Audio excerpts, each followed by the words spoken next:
징기스칸의 성씨가 한국어였다고? 케임브리지 대학 세미나실이 술렁이었습니다. 영국 언어학자의 폭탄 발표에 중국 대표단은 격분했고 몽골 학자들은 당혹했습니다. 하지만 그녀가 제시한 8개 언어교차 분석 결과는 부정할 수 없었습니다. 보르지긴 징기스칸 일족이 1000년간 사용한 이 성씨가 실은 발해어로 발해의 왕을 뜻한다는 증거였습니다. 중국 정부는 즉각 연구 중단을 요구했고 그녀의 연구실은 의문의 화제로 전소됐습니다. 하지만 시베리아 동토에서 발견된 10세기 비문과 DNA 분석 결과가 모든 것을 뒤바꿔 놓았습니다. 한 언어학자의 집념이 밝혀낸 1100년간 감춰진 역사. 지금부터 그 놀라운 진실을 공개합니다. 영상 시청 전 구독과 좋아요 부탁드려요. 여러분의 작은 응원이 영상 제작에 큰 힘이 됩니다. 감사합니다. 안녕하세요. 저는 에밀리 톰슨입니다. 케임브리지 대학교 언어학과에서 중앙아시아 고대 언어를 연구하는 박사과정 학생이죠. 30살이 된 올해로 이곳에서 공부한 지 벌써 5년째입니다. 제 전공은 사실 좀 지루한 편입니다. 아무도 읽지 않는 고대 문서를 해독하고 사어가 된 언어들의 문법 구조를 분석하는 일이거든요. 친구들은 왜 그런 쓸모없는 공부를 하냐고 놀리곤 했어요. 2023년 3월 어느 화요일 오후였습니다. 저는 케임브리지 도서관 3층 동양학 자료실에서 13세기 위구르 문서를 번역하고 있었죠. 몽골 제국 시대에 작성된 행정 기록이었는데 대부분은 세금이나 인구조사 같은 따분한 내용이었어요. 그런데 문서 말미에 이상한 구절이 있었습니다. 동해의 왕족이 초원으로 왔다. 그들은 새로운 부족의 시조가 되었다. 처음엔 그냥 신화나 전설을 기록한 거라고 생각했어요. 중앙아시아 문서에는 이런 건국 신화가 자주 등장하거든요. 하지만 뭔가 마음에 걸렸습니다. 동해라는 표현이 특이했어요. 보통 몽골 문서에서는 방향을 표시할 때 초원, 사막, 산맥 같은 지형을 기준으로 삼는데 바다를 언급하는 경우는 드물었거든요. 저는 문서를 복사해서 같은 연구실을 쓰는 데이비드에게 보여줬습니다. 그는 몽골어 전공이었어요. 데이비드, 이거 좀 봐줄래? 동해가 어디를 가리키는 것 같아? 그가 문서를 훑어보더니 고개를 저었습니다. 글쎄, 카스피해를 말하는 건 아닐까? 그쪽도 몽골 입장에서는 동쪽이잖아. 카스피해는 내륙 호수잖아. 여기선 분명히 바다라고 했어. 그럼 발트해?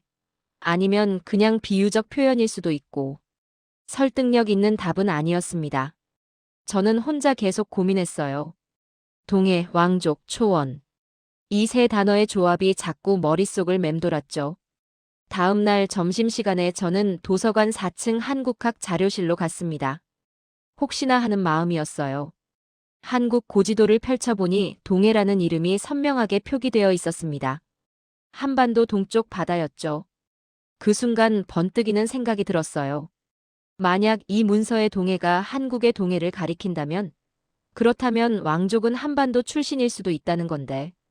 저는 서둘러 한국 고대사 책을 찾았습니다. 10세기 초 정확히 926년에 발해라는 나라가 거란족에게 멸망당했다는 기록이 있었어요.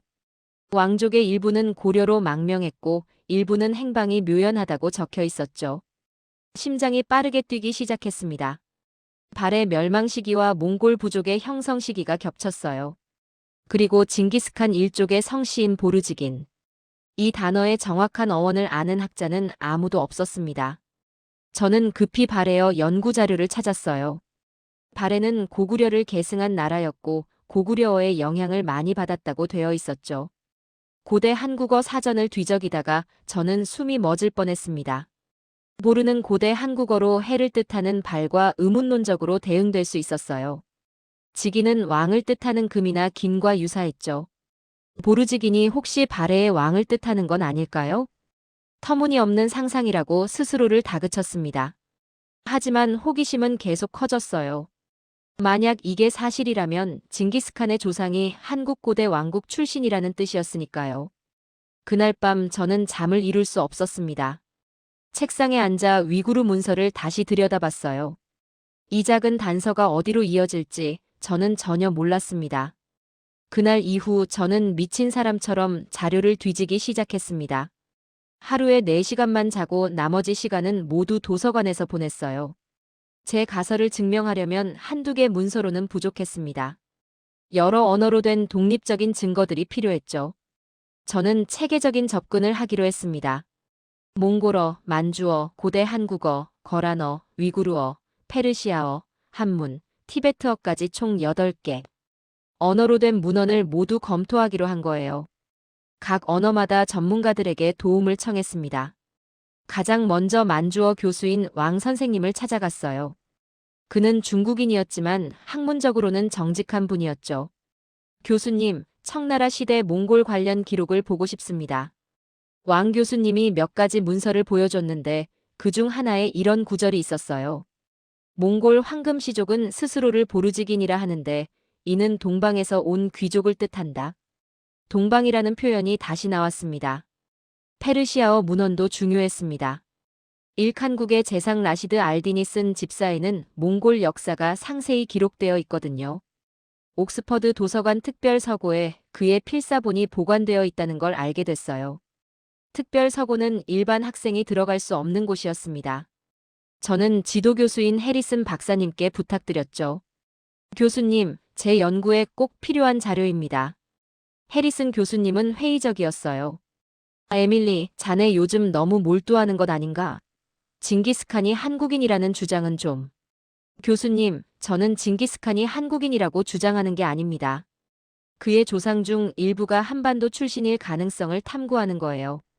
언어학적 증거가 있습니다. 결국 허락을 받아냈습니다. 옥스퍼드 특별 서고는 케임브리지에서 기차로 1시간 거리였어요.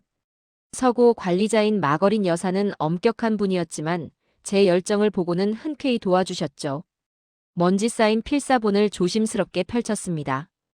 페르시아 문자가 빽빽하게 쓰여 있었어요. 몇 시간을 읽어 내려가다가 결정적인 구절을 발견했습니다. 보르지 일족은 동쪽 큰 바다 너머에서 왔다. 그들의 조상 국가가 멸망하자 초원으로 이주했다. 이건 단순한 신화가 아니었어요. 구체적인 역사 기록이었습니다. 저는 즉시 사진을 찍고 번역을 시작했어요. 페르시아어 원문에는 시기도 나와 있었습니다. 10세기 초반이라고 명시되어 있었죠. 발의 멸망과 정확히 일치했어요. 거란어 문헌도 뒤졌습니다. 거란은 바레를 멸망시킨 민족이었으니 관련 기록이 있을 거라 생각했죠. 케임브리지에는 거란어 전문가가 없어서 베를린 훔볼트 대학의 슈미트 교수님께 이메일을 보냈어요. 일주일 후 답장이 왔습니다.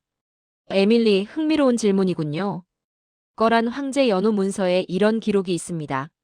발해 왕족 일부가 북방으로 도주했다. 우리 군대가 추격했으나 초원 깊숙이 들어가 찾지 못했다. 증거가 하나씩 쌓여갔어요. 티베트어 불경에서도 비슷한 내용을 찾았습니다. 동방 바다의 왕자가 북쪽 땅으로 가 새로운 시족을 이루었다. 가장 결정적인 건 고대 한국어 자료였습니다. 고려시대 문서인 고려사에는 이렇게 적혀 있었어요. 발해 유민 중 대시 왕족 일부는 고려로 왔으나 일부는 북쪽 몽골 땅으로 갔다고 한다. 대시는 발해 왕실의 성씨였습니다. 그리고 몽골 비사에 나오는 징기스칸의 조상 이름 중에 다문이라는 인물이 있었어요. 대문과 다문. 의문론적으로 같은 이름일 가능성이 높았습니다. 8개 언어로 된 문헌들이 모두 같은 이야기를 하고 있었어요. 10세기 초 동방의 왕족이 서쪽으로 이주했고 그들이 몽골 부족의 기원이 되었다는 것이었죠.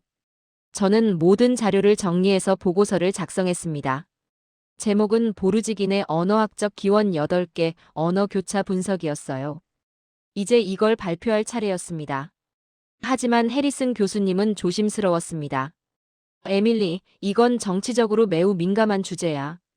중국이 가만히 있지 않을 거야. 동북공정하나? 그들은 발해를 자기네 역사라고 주장하고 있어. 저는 알고 있었습니다. 하지만 학자로서 진실을 밝히는 게 제 책임이었죠. 2023년 5월, 저는 케임브리지 언어학과 세미나에서 제 연구를 발표하기로 했습니다. 작은 세미나였어요. 참석자는 20명 정도였고 대부분 언어학과 동양학 전공 학생들과 교수님들이었죠. 발표 전날 밤 저는 긴장돼서 잠을 설쳤습니다. 제 가설이 터무니없다고 비웃음을 살까봐 걱정됐거든요. 하지만 준비한 자료만큼은 확신이 있었어요. 세미나실에 들어서니 예상보다 많은 사람이 와 있었습니다. 뒷자리에는 중국인 유학생들이 6명쯤 앉아 있었어요. 평소 언어학 세미나에는 오지 않던 사람들이었죠. 이상한 느낌이 들었지만 발표를 시작했습니다. 오늘 저는 징기스칸 일족의 성씨 보르지긴에 대한 새로운 해석을 제시하겠습니다. 8개 언어로 된 문헌을 교차 분석한 결과 이 성씨가 한국 고대 왕국 발해와 연관되어 있다는 증거를 발견했습니다. 스크린에 자료를 띄우기 시작했어요. 위구르 문서, 페르시아 필사본, 만주어 기록, 거란어 문헌, 티베트 불경, 한문 사료, 고려사 구절들이 차례로 나타났습니다. 각각의 문서가 독립적으로 같은 내용을 증언하고 있었죠. 보르지기는 푸른 늑대를 뜻한다고 알려져 있습니다. 하지만 이는 후대의 해석일 가능성이 높습니다. 언어학적으로 분석하면 보르는 발해의 발과 의문 대응 관계에 있고 지기는 고대 한국어에서 왕을 뜻하는 긴과 연결됩니다. 청중들이 웅성거리기 시작했어요. 해리슨 교수님은 진지한 표정으로 고개를 끄덕이셨고 몇몇 학생들은 놀란 얼굴이었죠. 그런데 뒷줄에 앉았던 중국인 학생 하나가 손을 들었습니다. 질문이 있습니다. 발해는 중국 당나라의 지방 정권이었습니다. 설령 보르지긴이 발해와 관련이 있다 해도 그건 결국 중국 역사 아닙니까? 예상했던 질문이었어요. 발해는 고구려를 계승한 독립국가였습니다. 중국 사서에도 해동성국, 동쪽에 번성한 나라라고 기록되어 있죠. 지방 정권이 아니었습니다. 증거가 부족합니다. 몇 개 문서의 유사성만으로는 증명이 안 됩니다. 저는 8개 언어로 된 독립적인 문헌을 제시했습니다. 우연의 일치라고 보기엔 너무 일관성이 있습니다. 논쟁이 이어졌지만 저는 침착하게 대응했어요. 발표가 끝난 후 몇몇 교수님들이 다가와 격려해 주셨습니다. 에밀리, 흥미로운 연구야. 계속 진행해보게. 하지만 그날 저녁 이상한 일이 벌어졌습니다. 연구실 문이 열려 있었어요. 분명히 잠갔는데 말이죠. 안으로 들어가 보니 책상 서랍이 뒤져져 있었고 제가 복사해둔 페르시아 필사본 일부가 사라져 있었습니다. 즉시 캠퍼스 보안팀에 신고했어요. 하지만 CCTV에는 아무것도 찍히지 않았다고 했습니다. 누군가 전문적으로 침입한 거였죠. 다음 날 데이비드가 조심스럽게 말했습니다.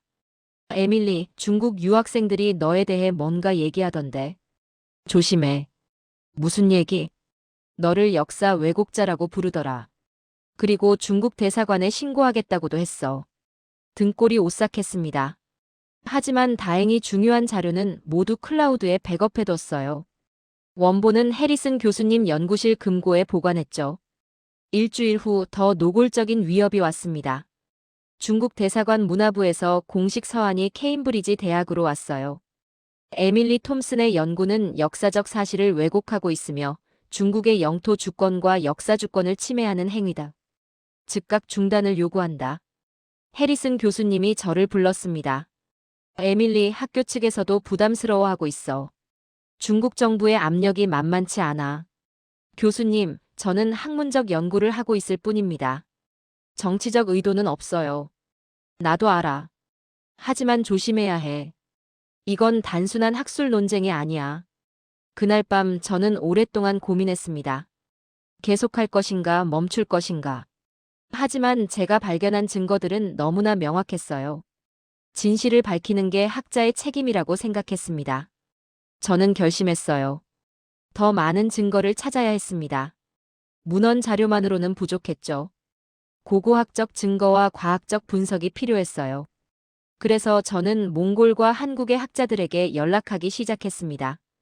이메일을 보내고 며칠 후 몽골 과학원에서 답장이 왔습니다. 당신의 연구에 관심이 있습니다. 협력하고 싶습니다. 새로운 장이 열리고 있었어요. 하지만 동시에 더 큰 위험도 다가오고 있었습니다. 몽골 과학원의 이메일은 암호화되어 있었습니다. 평범한 학술 교류 메일처럼 보였지만 첨부 파일을 열어보니 비밀 연락처가 적혀 있었어요. 중국의 감시를 피해 통화하려면 이 번호로 연락하세요. 저는 공중전화 부스를 찾아갔습니다. 휴대전화는 추적당할 수 있다고 들었거든요. 번호를 눌렀고 3번의 신호음 후 남자 목소리가 들렸어요. 에밀리 톰슨 박사님이십니까? 저는 바트 교수입니다. 몽골 과학원 역사연구소장입니다. 네, 맞습니다. 연락 주셔서 감사합니다. 당신의 연구 논문을 봤습니다. 우리도 비슷한 의문을 갖고 있었어요. 하지만 중국의 압력 때문에 공개적으로 연구할 수 없었죠. 바트 교수는 조심스럽게 말을 이어갔습니다. 몽골에는 구전으로 내려오는 이야기가 있습니다. 우리 조상이 동쪽 해 뜨는 곳에서 왔다는 전설이죠. 하지만 누구도 진지하게 받아들이지 않았어요. 그 구전이 언제부터 전해진 건가요? 최소한 300년 이상입니다. 청나라 시대 문헌에도 기록되어 있어요. 하지만 중국은 이런 기록들을 체계적으로 없애왔습니다. 바트 교수는 제안했습니다. 한국 학자들과도 연결해 드릴 수 있습니다. 서울 고려대학교 사학과에 우리와 협력하는 교수가 있어요. 일주일 후 저는 화상회의로 한국의 김태준 교수를 만났습니다. 60대 중반의 온화한 인상이었지만 눈빛만큼은 날카로웠어요. 에밀리 박사님 반갑습니다. 당신의 언어학 분석 논문을 흥미롭게 읽었습니다. 한국에도 관련 사료가 있습니다. 김 교수님이 보여준 자료는 조선왕조실록이었습니다. 여기 세종실록에 이런 기록이 있어요. 함경도 지방에서 발견된 비문의 대문씨 일족이 북방으로 갔다는 내용이 있다고 합니다. 대문씨요? 발해 왕족 성씨죠? 맞습니다. 그리고 더 중요한 게 있어요. 경주에 대시 문중이라는 집안이 있는데 그들은 스스로를 발해 왕족의 후손이라고 주장합니다. 족보도 보관하고 있고요. 이건 결정적인 단서였습니다. 만약 대시 문중의 DNA와 몽골 황금시족의 DNA를 비교할 수 있다면 과학적 증거를 확보할 수 있었어요. 김 교수님, 유전자 검사가 가능할까요? 이미 대시 문중과 접촉했습니다. 그들도 진실이 궁금하다고 하더군요. 협조하겠답니다. 그 순간 저는 전율을 느꼈어요. 언어학, 역사학, 그리고 이제 유전학까지 결합할 수 있게 된 거였습니다. 하지만 가장 놀라운 소식은 러시아에서 왔습니다. 바트 교수가 급히 연락을 해왔어요. 에밀리, 시베리아 야쿠츠크에서 중요한 발견이 있었습니다. 무슨 발견인가요? 10세기 것으로 추정되는 석비가 발견됐어요. 거란 문자와 고대 한국어가 섞여 있는데 해독 결과가 충격적입니다. 러시아 과학원 고고학연구소의 이반 박사가 보내온 사진을 봤을 때 저는 숨이 멎을 뻔했습니다. 풍화로 훼손되긴 했지만 글자가 선명했어요. 대시 일족이 서쪽으로 가다. 새로운 땅에서 큰 부족이 되리라. 이반 박사의 분석 보고서도 함께 왔습니다. 탄소 연대 측정 결과 925년에서 935년 사이에 만들어진 것으로 추정됩니다. 발해 멸망 직전이나 직후죠. 이제 세 나라의 학자들이 비밀리에 협력하게 됐습니다. 저는 언어학과 문헌 분석을 맡았고 김태준 교수는 한국 사료를, 바트 교수는 몽골 구전과 유물을, 이반 박사는 시베리아 유적을 담당했어요. 우리는 암호화된 이메일과 비공개 클라우드를 통해 정보를 공유했습니다. 중국의 감시를 피하기 위해서였죠. 2개월간의 공동 연구 끝에 우리는 종합 보고서를 완성했습니다. 제목은 보르지긴의 기원 다학제적 접근이었어요. 언어학, 역사학, 고고학이 모두 같은 결론을 가리키고 있었습니다. 발해 왕족의 일부가 926년 전후로 몽골 초원으로 이주했고 그들이 현지 부족과 결합해 보르지긴 시족을 형성했다는 것이었죠. 하지만 이제 가장 어려운 단계가 남았습니다. 과학적 증거를 확보하는 것이었어요. DNA 검사를 위해서는 몽골과 한국에서 직접 샘플을 채취해야 했습니다. 김 교수님이 말했습니다.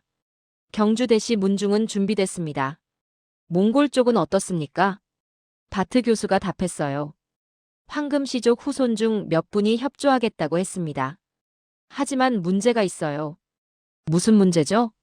중국이 움직이기 시작했습니다. 우리 연구팀을 감시하고 있어요.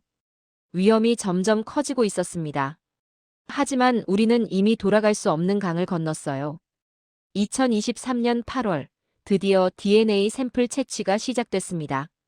한국에서는 경주대시 문중 회원 5명이 자발적으로 참여했어요. 몽골에서는 징기스칸 직계 후손으로 알려진 황금시족 세 가문이 협조했습니다. 저는 옥스퍼드 대학교 유전학 연구소의 제임스 박사에게 도움을 청했어요. 그는 고대 DNA 분석의 세계적 권위자였죠. 에밀리, 흥미로운 프로젝트네요. 하지만 정치적으로 민감한 주제 아닙니까? 과학은 정치와 무관해야 한다고 생각합니다. 우리는 단지 진실을 찾을 뿐이에요. 제임스 박사가 고개를 끄덕였습니다. 좋아요. 하지만 철저히 비밀로 진행해야 합니다. 연구소 보안을 강화하겠습니다. 샘플들이 냉동 상태로 옥스퍼드에 도착했어요. 한국 샘플 5개, 몽골 샘플 7개였습니다. 제임스 박사팀은 Y 염색체 분석에 집중했어요. Y 염색체는 아버지에서 아들로만 전달되기 때문에 부계 혈통을 추적하는데 가장 정확했거든요. 분석에는 6주가 걸렸습니다. 그동안 저는 거의 매일 연구소를 찾아가 진행 상황을 물었어요. 제임스 박사는 웃으며 말했죠. 에밀리, 조급해하지 마세요. 과학은 시간이 필요합니다. 9월 말, 드디어 결과가 나왔습니다. 제임스 박사가 저를 그의 연구실로 불렀어요. 책상 위에 두꺼운 보고서가 놓여 있었습니다. 에밀리, 앉으세요. 놀라운 결과가 나왔습니다. 심장이 쿵쾅거렸어요. 어떤 결과인가요? 한국 대시 샘플과 몽골 황금시족 샘플의 Y 염색체 하플로그룹이 일치합니다. 정확히는 97.3% 일치율이에요. 그게 무슨 의미죠? 이 두 집단이 공통 조상을 가졌다는 뜻입니다. 시간을 역추산하면 약 1000년 전쯤 분리된 것으로 추정됩니다. 손이 떨렸어요. 제 가설이 과학적으로 증명된 순간이었습니다. 더 놀라운 게 있어요. 제임스 박사가 그래프를 보여줬습니다. 미토콘드리아 DNA 분석 결과 몽골 샘플 중 일부에서 동북아시아 특유의 마커가 발견됐어요. 특히 한반도 북부와 만주 지역에서 흔히 나타나는 유형입니다. 그럼 목의 혈통도 연결된다는 건가요? 그렇습니다. 아마도 발해 왕족이 이주할 때 가족 단위로 움직였고 현지 몽골 부족과도 혼인했을 겁니다. 저는 즉시 바트 교수와 김태준 교수에게 암호화된 메시지를 보냈어요. 과학적 증거 확보 완료. 97.3% 일치. 두 사람 모두 흥분한 답장을 보내왔습니다. 특히 김 교수님은 이렇게 썼어요. 이제 국제학계에 발표할 시점입니다. 더 이상 중국이 부정할 수 없을 겁니다. 하지만 그날 밤 끔찍한 일이 벌어졌습니다. 옥스퍼드 유전학 연구소 서버에 해킹 시도가 있었어요. 다행히 보안 시스템이 막아냈지만 침입자의 IP 주소를 추적한 결과 중국 본토에서 접속한 것으로 나타났습니다. 제임스 박사가 긴급히 연락했어요. 에밀리, 위험합니다. 누군가 우리 데이터를 노리고 있어요. 샘플과 데이터는 안전한가요? 일단 안전합니다. 하지만 백업을 여러 곳에 분산 보관해야겠어요. 더 큰 문제가 터졌습니다. 중국 과학원이 갑자기 반박 논문을 발표한 거예요. DNA 검사는 조작 가능하다. 영국 연구소의 분석은 신뢰할 수 없다. 김 교수님이 화상으로 말했습니다. 중국이 선제 공격에 나섰군요. 우리 연구가 발표되기 전에 신뢰도를 떨어뜨리려는 전략입니다. 어떻게 대응해야 할까요? 바트 교수가 제안했어요. 추가 증거가 필요합니다. 고고학적 유물이 있다면 완벽하겠죠. 그때 이반 박사에게서 놀라운 소식이 왔습니다. 카자흐스탄 알타이 산맥에서 대규모 유적이 발견됐습니다. 10세기 귀족 무덤으로 추정되는데 발해와 몽골 양식이 혼합되어 있어요. 우리는 즉시 국제 공동 발굴단을 구성했습니다. 러시아, 카자흐스탄, 한국, 몽골, 그리고 영국 학자들이 참여했죠. 저도 언어학 자문으로 합류하기로 했어요. 출발 전날 밤 해리슨 교수님이 저를 불렀습니다. 에밀리, 조심하게. 중국이 가만히 있지 않을 거야. 현장에서 방해 공작이 있을 수도 있어. 교수님, 저는 해야 합니다. 이건 제 평생 연구예요. 알아. 하지만 안전이 최우선이야. 항상 연락을 유지하게. 카자흐스탄행 비행기에 오르면서 저는 창밖을 내다봤습니다. 구름 너머 어딘가에 1000년 전 진실이 묻혀 있었어요. 그리고 저는 그것을 찾아낼 것입니다. 하지만 그곳에서 제가 마주할 것은 단순한 유물이 아니었습니다. 더 큰 음모와 위험이 기다리고 있었죠. 알타이 산맥은 장엄했습니다. 해발 2000m 고원에 펼쳐진 발굴 현장은 바람이 세차게 불었어요. 10월 초였지만 벌써 눈이 내리기 시작했죠. 국제 공동 발굴단은 총 32명이었습니다. 러시아의 이반 박사가 단장을 맡았고 카자흐스탄 고고학 연구소가 현장을 지원했어요. 저는 출토되는 문자 자료를 즉시 분석하는 역할이었습니다. 발굴 사흘째 첫 번째 무덤이 드러났어요. 석실 구조였는데 놀랍게도 두 가지 양식이 혼합되어 있었습니다. 아래층은 발해식 벽돌 구조였고 위층은 몽골식 돌무덤이었죠. 이반 박사가 흥분해서 말했습니다. 이건 전이기 양식입니다. 발해 문화가 몽골 문화로 변화하는 과정을 보여주는 거예요. 무덤 안에서 유물들이 쏟아져 나왔습니다. 황금 귀걸이, 청동 거울, 도자기 파편들이었어요. 하지만 가장 중요한 건 작은 금속판이었습니다. 금속판을 조심스럽게 닦아내자 문자가 나타났어요. 거란 문자와 고대 한국어가 섞여 있었습니다. 저는 즉시 해독에 들어갔죠. 대문예, 발해 왕족의 후손, 이곳에 잠들다. 그의 자손은 초원의 주인이 되리라. 대문예. 제가 문헌에서 본 바로 그 이름이었어요. 발해 왕족이 실제로 이곳까지 왔다는 물리적 증거였습니다. 김태준 교수가 화상으로 연결됐어요. 에밀리, 대단합니다. 이제 문헌과 유물이 완벽하게 일치하는군요. 교수님, 유골도 발견됐습니다. DNA 검사가 가능할 것 같아요. 하지만 바로 그날 밤 문제가 시작됐습니다. 발굴단 숙소에 정체불명의 사람들이 나타난 거예요. 현지 경찰복을 입고 있었지만 카자흐어 억양이 이상했습니다. 발굴 허가에 문제가 있습니다. 당장 작업을 중단하시오. 이반 박사가 항의했어요. 우리는 카자흐스탄 문화부의 정식 허가를 받았습니다. 새로운 규정이 생겼습니다. 재심사가 필요합니다. 그들은 발굴 현장을 봉쇄하려 했어요. 다행히 카자흐스탄 문화부 담당자가 급히 와서 상황을 정리했지만 명백히 방해 공작이었습니다. 다음 날 더 큰 일이 터졌어요. 중국 외교부가 공식 성명을 발표한 겁니다. 알타이 발굴은 역사 왜곡을 위한 정치적 음모다. 발해는 중국 당나라의 지방 정권이었으며 몽골 제국 역시 중국 역사의 일부다. 국제 언론이 들끓기 시작했어요. CNN, BBC, 알자지라 기자들이 발굴 현장으로 몰려왔습니다. 저는 원치 않게 인터뷰 요청을 받았죠. BBC 기자가 물었습니다. 박사님, 중국의 주장에 대해 어떻게 생각하십니까? 저는 정치가 아니라 과학을 합니다.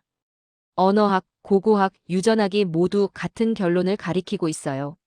10세기의 발해 왕족이 이곳으로 이주했고 그들이 몽골 부족과 결합했다는 것입니다.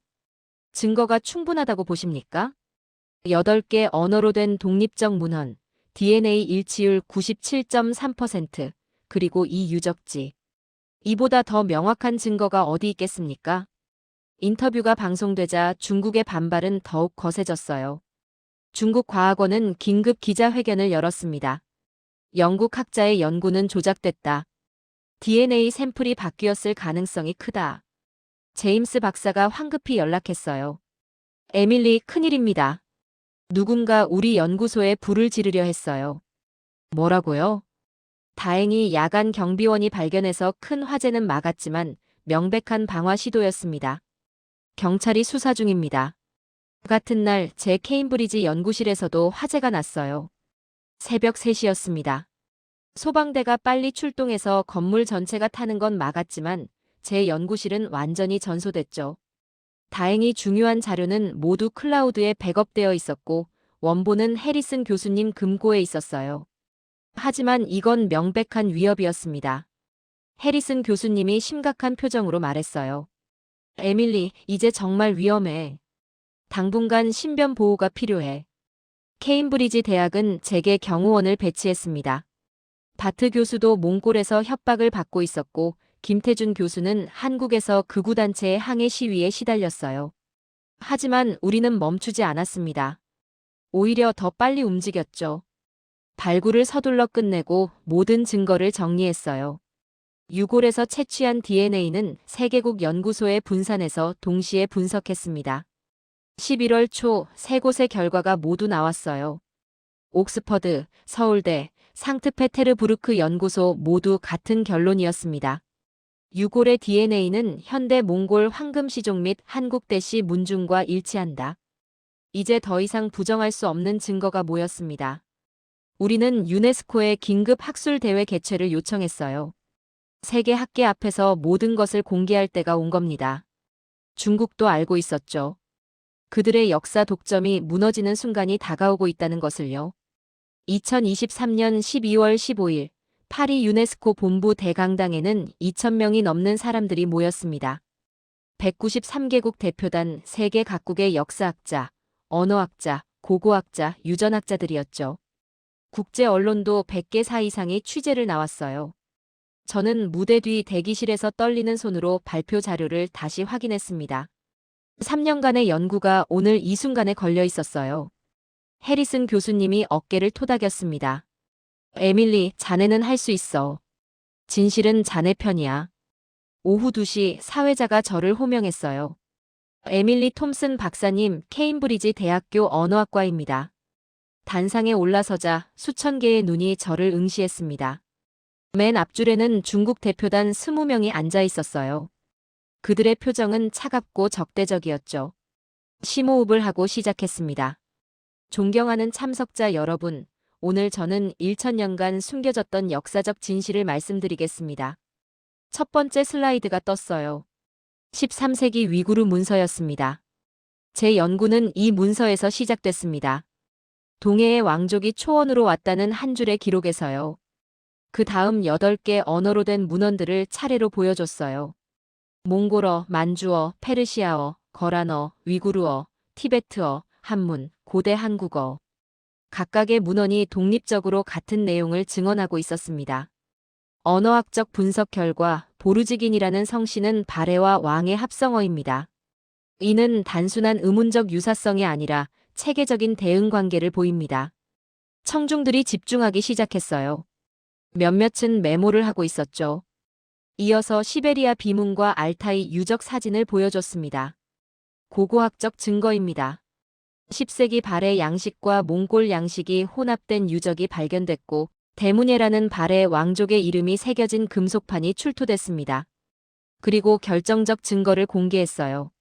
세계국 독립연구소의 DNA 분석 결과입니다. 몽골 황금시족과 한국 대시 문중의 Y염 색채 일치율은 97.3%입니다. 대형 화면에 유전자 분석 그래프가 떴습니다. 두 집단의 DNA가 거의 완벽하게 겹쳐져 있었어요. 이는 두 집단이 약 1000년 전 공통조상에서 분리됐음을 의미합니다. 시기적으로 발해 멸망과 정확히 일치하죠. 장내가 술렁이기 시작했어요. 그때 중국 대표단 단장이 벌떡 일어났습니다. 베이징대 왕페이 교수였죠. 이에 있습니다. 이 연구는 심각한 결함이 있습니다. 사회자가 발언권을 줬어요. 왕 교수는 단상으로 걸어 나왔습니다. 첫째, 언어학적 유사성은 우연일 수 있습니다. 둘째, 발해는 당나라의 지방 정권이었으므로 중국사입니다. 셋째, DNA 샘플이 오염됐거나 조작됐을 가능성을 배제할 수 없습니다. 저는 침착하게 반박했어요. 교수님, 8개 언어의 독립적 문헌이 모두 같은 내용을 기록하고 있습니다. 이를 우연이라 보기는 불가능합니다. 또한 발해는 고구려를 계승한 독립국이었고 중국 사서에도 해동성국으로 기록되어 있습니다. DNA 조작 가능성은요?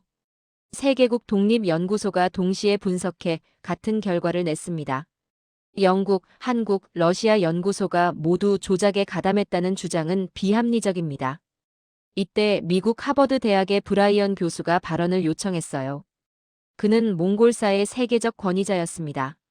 저는 처음에 톰슨 박사의 가설에 회의적이었습니다. 하지만 증거를 검토한 결과 부정할 수 없다는 결론에 도달했습니다. 특히 DNA 증거는 과학적으로 명확합니다. 프랑스 소르본 대학의 뒤부아 교수도 지지 발언을 했어요. 이는 역사학의 패러다임을 바꿀 발견입니다. 우리는 용기 있게 진실을 받아들여야 합니다. 왕 교수가 격앙된 목소리로 외쳤습니다. 이는 중국의 역사 주권을 침해하는 정치적 음모입니다. 중국은 절대 인정할 수 없습니다. 그가 중국 대표단을 이끌고 퇴장하려 할 때 몽골 대사가 일어났어요. 잠깐만요. 왕 교수님, 역사는 누구의 소유물이 아닙니다. 징기스칸이 발해 왕족 후손이든 아니든 그는 몽골 민족의 영웅입니다. 우리는 진실을 환영합니다. 한국 대사도 발언했습니다. 발해는 한국 고대사의 중요한 부분입니다. 하지만 우리는 역사를 독점하려 하지 않습니다. 몽골과 함께 공유하는 역사로 받아들이겠습니다. 유네스코 사무총장이 투표를 제안했어요. 톰슨 박사의 연구를 학술적으로 인정할지 표결하겠습니다. 193개국 대표가 투표했습니다. 결과는 압도적이었어요. 찬성 168개국, 반대 15개국, 기권 10개국. 사무총장이 선언했습니다. 에밀리 톰슨 박사의 연구를 공식 인정합니다. 징기스칸 일족의 기원이 발해 왕족과 연결되어 있다는 것은 역사적 사실로 받아들여집니다. 장내가 우레와 같은 박수로 가득 찼어요. 저는 그 순간 눈물이 났습니다. 3년간의 고난이 주마등처럼 스쳐갔죠. 중국 대표단은 항의하며 퇴장했지만 진실은 이미 세상에 알려졌습니다. 유네스코 학술대회 일주일 후 세계 언론은 이 발견을 대서특필했습니다. 뉴욕타임스는 1000년 만에 밝혀진 진실, 징기스칸의 뿌리라는 제목으로 일면을 장식했어요. BBC는 특집 다큐멘터리를 제작했고 한국과 몽골에서는 축제 분위기였죠. 2024년 3월 울란바토르에서 역사적인 행사가 열렸습니다. 한국-몽골 역사공동위원회 출범식이었어요. 칭기스칸 광장에는 5만 명이 넘는 시민이 모였습니다. 저도 초청받아 참석했어요. 무대에 오르니 한국 국기와 몽골 국기가 나란히 펄럭이고 있었습니다. 몽골 대통령이 연설했죠. 오늘은 우리가 더 위대한 역사를 되찾은 날입니다. 우리는 단순한 유목민이 아니었습니다. 천년 왕조의 후예였습니다. 한국 대통령도 말했어요. 발해의 후손들이 몽골 초원에서 세계 제국을 건설했습니다. 이는 두 민족 모두의 자랑스러운 역사입니다. 가장 감동적인 순간은 그 다음이었어요. 징기스칸의 37대 손인 바트볼드 씨와 한국 경주대시 문중회장 대종훈 씨가 무대에 올랐습니다. 1000년 만의 상봉이었죠. 두 사람은 말없이 포옹했어요. 바트볼드 씨가 떨리는 목소리로 말했습니다. 우리는 한 뿌리였군요. 대종훈 회장도 눈물을 흘렸습니다. 1000년이 지나 다시 만났습니다. 그 장면을 보며 저도 울었어요. 역사는 단순한 과거가 아니었습니다. 사람과 사람을 잇는 살아있는 연결고리였죠. 5월에는 고비 사막에 기념비가 세워졌어요. 높이 30m의 웅장한 석비에는 몽골어, 한국어, 영어로 이렇게 새겨졌습니다. 1000년 전 발해의 왕족들이 이곳에 왔다. 그들의 후손 징기스칸이 세계를 변화시켰다. 이는 인류 공동의 역사다. 제 삶도 완전히 바뀌었어요. 케임브리지 대학은 저를 최연소 석좌 교수로 임명했습니다. 세계 각국 대학에서 강연 요청이 쏟아졌고 제 연구는 교과서에 실렸죠. 하지만 가장 기쁜 건 따로 있었어요. 몽골과 한국 젊은이들이 서로의 언어와 문화를 배우기 시작한 겁니다. 양국 정부는 장학금 프로그램을 만들었고 문화 교류가 활발해졌어요. 중국도 결국 입장을 바꿨습니다. 2024년 9월 중국 사회과학원은 공식 성명을 냈어요. 역사적 사실을 존중한다. 발해와 몽골의 연결은 동아시아 역사의 복잡성을 보여주는 사례다. 저는 새로운 연구를 시작했습니다. 발해 이전 고구려와 북방 민족의 관계를 추적하는 프로젝트였어요. 최근 시베리아에서 2세기 유적이 발견됐는데 고구려 양식의 유물이 나왔거든요. 작년 가을 저는 바트 교수와 김태준 교수를 다시 만났습니다. 이번엔 런던에서였죠. 우리는 함께 새 책을 쓰기로 했어요. 제목은 연결된 역사 동아시아 1000년의 여정이었습니다. 출판사 회의를 마치고 템스 강변을 걸으며 김 교수님이 말했어요. 에밀리, 당신 덕분에 잃어버린 역사를 찾았습니다. 아니에요, 교수님. 우리 모두가 함께 찾아낸 거죠. 바트 교수가 웃으며 말했습니다. 역사는 한 사람의 것이 아니야. 우리 모두의 것이지. 지난 3년을 돌아보면 정말 긴 여정이었어요. 위협과 방해, 화재와 해킹. 하지만 진실은 결국 빛을 보았습니다. 어제 한 학생이 강의 후 질문했어요. 교수님, 역사를 연구하는 게 왜 중요한가요? 저는 이렇게 답했습니다. 역사는 우리가 누구인지 알려주는 거울입니다. 과거를 알아야 현재를 이해하고 미래를 준비할 수 있죠. 그리고 가장 중요한 건 역사를 통해 우리가 모두 연결되어 있다는 걸 배우는 겁니다. 다음 달 저는 평양을 방문합니다. 북한 학자들도 이제 협력하겠다고 나섰거든요. 발의 수도였던 상경성 유적을 공동 조사하기로 했어요. 역사의 퍼즐은 아직 완성되지 않았습니다. 더 많은 조각이 발견되기를 기다리고 있죠. 하지만 이제 우리는 알아요. 우리가 생각했던 것보다 훨씬 더 많은 이야기가 숨어 있다는 것을요. 바람이 불어옵니다. 케임브리지 캠퍼스를 가로지르는 바람은 1000년 전 몽골 초원을 스쳤던 바람과 같을지도 모릅니다. 그 바람을 타고 발해의 왕족들이 서쪽으로 갔고 그들의 후손이 역사를 만들었죠. 그리고 지금 우리는 그 이야기를 다시 쓰고 있습니다. 더 정확하게, 더 진실하게. 역사는 끝나지 않았습니다. 우리가 계속 써나가고 있으니까요.